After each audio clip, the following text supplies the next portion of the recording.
Growth Learning. More in you. 네, 그러면 오늘 오누이 PT를 발표할 한양대학교 경제금융학과 이은규라고 합니다. 반갑습니다. 네, 그러면은 목차는 첫 번째 이제 저희 공부법 설명드릴 거예요.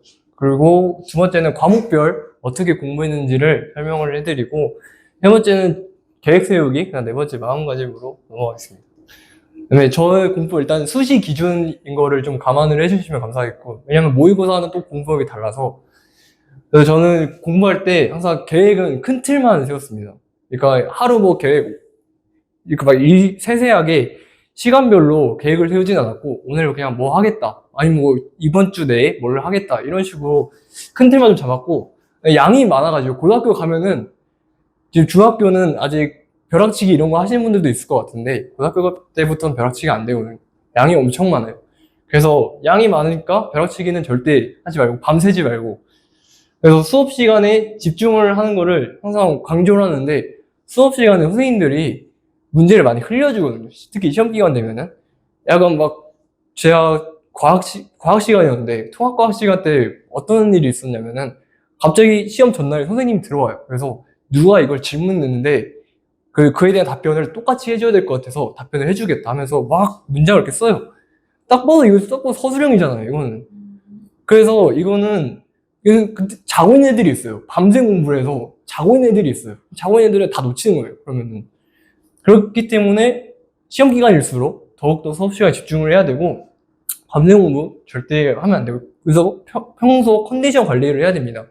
이거는 근데 나중에 수능으로도 이어질 텐데, 수능 때는 컨디션 관리를 하라고, 생체 리듬까지 하라고 얘기를 하거든요. 왜냐면 아침 9시부터 수능을 들어가면은 아마 저녁까지 시험을 보게 될 텐데, 당연히 그러면 평소 내 화장실 습관 이것까지 관리를 하라고 할 정도로 평소 컨디션 관리 되게 중요해요. 근데 이게 수시를 넘어가서 다른 시험에서 영향을 또 끼치기 때문에 또 컨디션 관리 좀 생각을 해주시면 될 것 같고, 과목별로 이제 설명을 좀 드리면은, 수학 같은 경우는 그냥 고등학교 기준입니다. 이거 어느 까지나.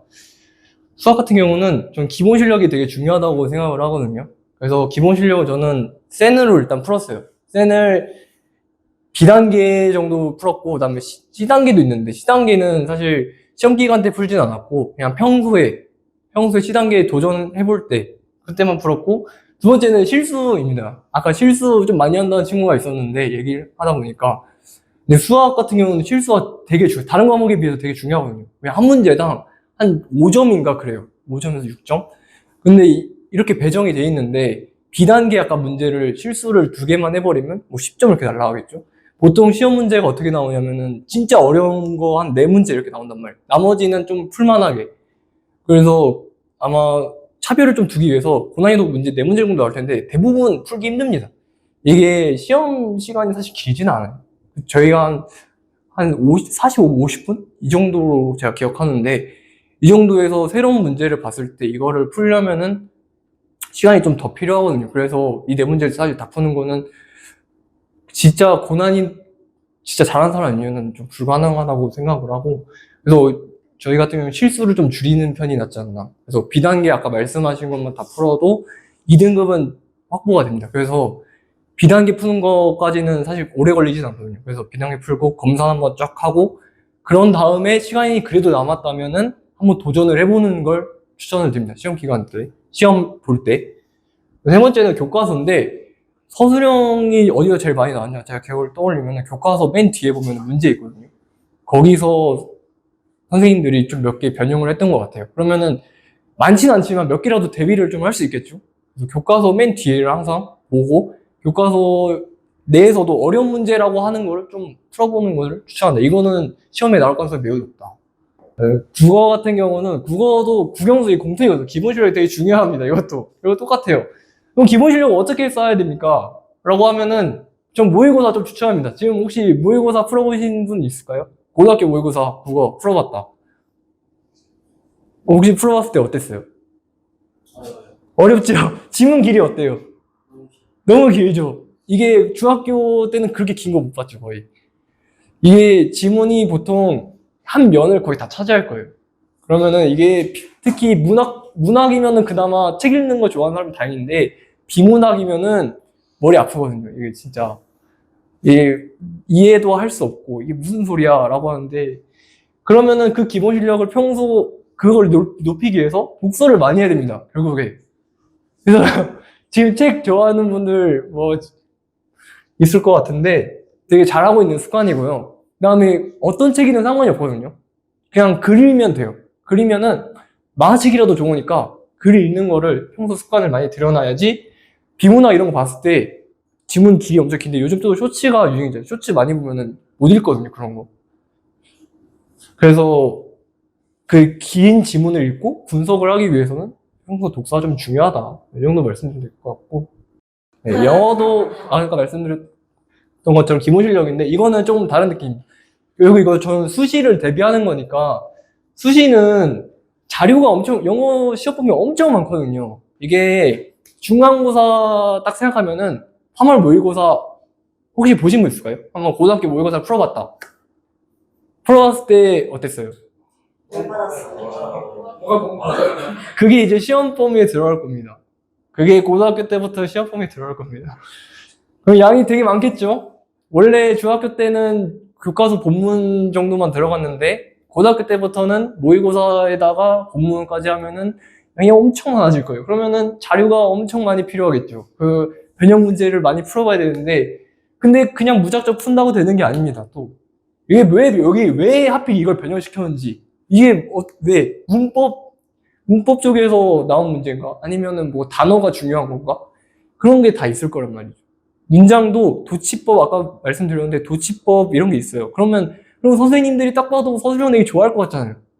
그런 걸 좀 체크해 놓는 거예요. 그런 걸 생각하면서 자료를 보면서 반복을 하면은 암기가 알아서 되겠죠. 이게. 내가 이 지문을 외우려고 해서 외우는 게 아니라 그냥 많이 보고 많이 풀고 또 생각을 하면서 이걸 왜 시험 문제 냈을까? 이거 왜 변형했을까? 생각을 하면서 많이 풀다 보면은 선생님들도 똑같단 말이에요. 아무런 이유가 없는 문장을 내지 않아요. 선생님들도 다 이유가 있는 단어를 바꾸고 변형시키기 때문에 그런 거 생각하면서 반복을 하다 보면은 시험 문제 딱 봤을 때 이거 봤던 거다 하면서 바로바로 풀 수 있습니다. 이게 모의고사랑 수시랑 또 다른 게 모의고사는 처음 보는 걸 보잖아요, 저희는. 그러면은 기본 실력으로 그냥 풀 수밖에 없는데 수시 같은 경우는 이미 한번 봤던 거예요, 저희 다. 그렇기 때문에 누가 얼마나 더 반복을 많이 했고 자료를 많이 봤냐가 조금 더 중요한 것 같아요. 평소 영어 실력도 중요하지만. 그래서 수시를 준비할 거면은 반복을 많이 해요. 저는 과탐 말고 사탐을 좀 준비했으니까 사탐 위주로 좀 말씀드릴 건데 사탐은 아까 말했듯이 수업이 좀 많이 중요합니다. 수업 시간에 애들이 보통 다 자요. 그렇기 때문에 선생님은 어떻게든 수업을 좀 이끌어 보려고 시험 문제 몇 개 이렇게 던져줍니다. 그러면은 딱 깨고 듣고 있는 사람이 몇 문제라도 더 맞출 수 있죠. 이거 나온다. 알고 있으니까. 확실히 유리하고. 문제풀이는 무조건 전 마더통 추천하는데 고등학교 들어가면 이거 한번 보세요. 이게 모의고사 다 모아놓은 거거든요. 선생님들도 다 시험 문제 어디서 내냐면 모의고사에서 내요. 모의고사에서 변형시켜서 내는데 모의고사 보면은 교과서 안에는 설명이 잘 돼 있지 않은 것까지 나오거든요. 그러니까 예를 들어서 뭐 생형 같은 거 되게 철학적이잖아요. 그럼 교과서 보면은 윤리 같은 거는 되게 짧단 말이에요. 그 사람의 생각이. 근데 이거 보면은 엄청 많아요. 그 사람의 사상이 페이크도 엄청 많고 그러면 똑같이 고등학교 선생님들도 여기서 다 페이크 가져와요. 그래서 이거 한번 다 풀어봐라. 사다리 탐구 같은 거 마라톤 한번 다 풀어봐라. 계획을 세워볼 건데 예를 한번 들어보세요. 저는 10월 22일에 한번 시험을 본다 생각하고 이제 앞으로 2학기니까 보통 이때 보지 않나요? 그죠? 이때 좀 보죠. 그럼 저였으면은 이번 연도 한 27일쯤에 시작했을 것 같아요. 이제 슬슬 준비해야겠는데? 내가 느낄 때? 슬슬 준비해야겠다 하고 뭐 먼저 시작하느냐면 영어 먼저 시작해요, 저는. 영어가 제일 양이 많다 했죠. 반복해야 될 것도 많고 무작정 외워서 되는 게 아니기 때문에 많이 봐야 돼요. 그렇기 때문에 영어부터 그냥 모의고사 한번 다시 보는 거예요. 천천히 다시 보면서 이제 국어 영어, 수학 위주로 조금 봐요. 보다가, 아니, 여기 또 쉬는 날이 많네. 쉬는 날 많으면은, 아싸, 쉬는 날 많으니까, 이날은 그러면은 하루에 뭐, 한 두세 과목 정도 저는 생각했거든요. 쉬는 날에는 두세 과목. 그러니까, 국어랑 오늘은 뭐 사회를 같이 보고, 내일은 뭐 영어랑 과학을 같이 보고, 이런 식으로 좀 두 개의 과목 정도 보는데, 또 쉬는 날에는 암기 과목이 좀 오래 공부할 수 있으니까, 짧게 보는 거 말고, 오래 공부할 수 있으니까, 암기 과목을 좀 봐야겠다. 암기 과목을 좀 봅니다. 쭉쭉쭉 이렇게 가다가, 한 시험 이제 일주일 남아요. 일주일 정도 남았으면은, 이제 슬슬 이제 완성이 거의 다 됐어요. 한 70%, 여기까지 왔을 때 한 70% 완성이 돼 있어야 돼요. 내가 공부한 게. 이때 21일 딱 전날에 내가 공부를 다 끝내서 보겠다는 건 말이 안 되고, 한 시험이 보통 3일 동안 보니까 저는 3일 전에 끝낸다. 3일 전에는 내가 다 보고 무조건 이때는 반복만 돌린다. 틀린 것만 다시 본다 생각을 하거든요. 그래서 공부를 하다가 어려운 것도 당연히 있겠죠. 어려운 것 당연히 있고 그러면은 그런 것도 생각할 시간이 또 필요하니까 그래서 한 3주에서 4주 정도 딱 잡고 하면은 대충 맞더라고요. 그러면 시간이 대충 맞아서 이쯤 잡는 거 추천드리고 마음가짐은 저는 스트레스 관리가 되게 중요하다고 생각하는데 이게 아무리 공부를 해도 스트레스 많고 생각이 많으면은 안 헤어져요. 외워야 될 것도 안 헤어지는데 그래서 저는 첫 번째 취미 좀 하나 가졌으면 좋겠어요. 다들 중3이잖아요. 혹시 게임 다들 좀 좋아하시나요? 네. 혹시 게임 말고 다른 취미 있을까요? 다른 취미라기 좀 애매하긴 한데 체스. 체스 좋아요. 그런 식으로 게임으로 해요. 네. 둘 사람이 없어요. 저는 그 농구 좀 좋아했어가지고 농구 좀 했었는데 그래서 이런 식으로 좀 뭔가 점심시간에 스트레스를 날릴 만한 게 하나쯤 있었으면 좋겠습니다. 그래야지 계속 이어가면서 공부할 수 있고요. 그래서 두 번째 이제 여유인데 저가 고1 때는 좀 여유가 없게 공부했거든요. 고1 때는 좀 강박도 있었어요. 네, 이거 무조건 영어 지문 같은 것도 내가 이거 다 외워야 난 문제 풀 수 있어요. 이런 생각도 있었고 근데 그러다 보니까 오히려 더 안 헤어지더라고요. 그러다 보니까 오히려 시험 문제 딱 봤을 때 머리가 하얘져요. 그러면은 기억이 안 난다. 와, 큰일 났다 이거. 그러면은 뒤에까지 다 무너지는 거예요. 그대로 쭉. 오히려 고2 때부터는 그냥 코로나 때잖아요. 저 또 여유를 가졌거든요. 어차피 뭐 지금 안 봐도 나중에 뭐 내가 보겠지 하면서 여유 갖고 좀 그때보다 좀 덜 강박적으로 했어요. 그냥. 그러다 보니까 오히려 더 잘 나왔어요, 성적이.